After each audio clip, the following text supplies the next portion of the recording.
Assalamualaikum warahmatullahi wabarakatuh. Perkenalkan, saya Dini Satriandini dari Prodi Pendidikan Bahasa Inggris angkatan 2023. Di sini saya akan merangkum tentang prinsip-prinsip perkembangan dan implikasinya dalam dunia pendidikan. Pengertian perkembangan.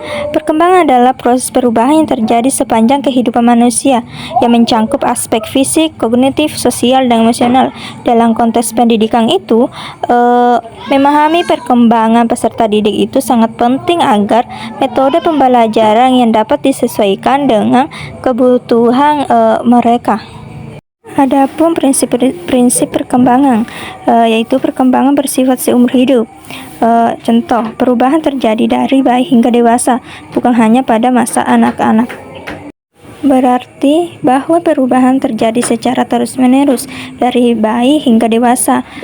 Adapun hingga usia lanjut, ini menunjukkan bahwa perkembangan manusia itu tidak terbatas hanya pada masa anak-anak, tetapi juga berlangsung dalam berbagai aspek.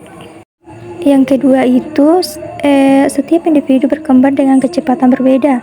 Tidak semua anak berkembang dengan cara dan kecepatan yang sama, karena perkembangan yang dipengaruhi itu oleh berbagai faktor seperti genetika, lingkungan, pengalaman, dan kondisi kesehatan. Yang ketiga itu, perkembangan berlangsung secara bertahap, bersifat kumulatif, dari hal sederhana ke yang lebih kompleks. Misalnya, dari belajar mengeja hingga membaca paragrafi. Artinya, kemampuan individu berkembang secara bertahap, dimulai dari keterampilan itu dasar sebelum mencapai tingkat yang lebih tinggi. Yang bagian keempat itu, perkembangan dipengaruhi oleh lingkungan. Faktor keluarga, sekolah, dan budaya sangat berpengaruh. Menurut saya, kombinasi dari ketiga faktor itu menentukan bagaimana seseorang tumbuh dan berkembang baik secara akademik, sosial, maupun emosional. Namun, setiap individu juga memiliki peran yang dalam menentukan bagaimana mereka merespon bagi lingkungannya tersebut. Yang kelima itu, interaksi antara genetik dan pengalaman.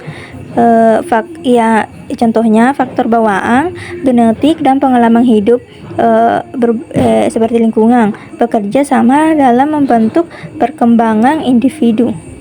Selanjutnya, implikasi dalam dunia pendidikan, yaitu kurikulum yang disesuaikan dengan tahap perkembangan. Contoh, materi dari metode belajar harus sesuai dengan usia dan tingkat pemahaman siswa. Yang kedua, pendekatan pelajaran yang fleksibel. Guru harus memahami bahwa setiap siswa memiliki kecepatan belajar yang berbeda.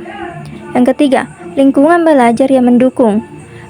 Sekolah dan rumah harus menjadi tempat yang nyaman untuk perkembangan kognitif dan emosional siswa. Yang terakhir, pentingnya interaksi sosial dalam pendidikan.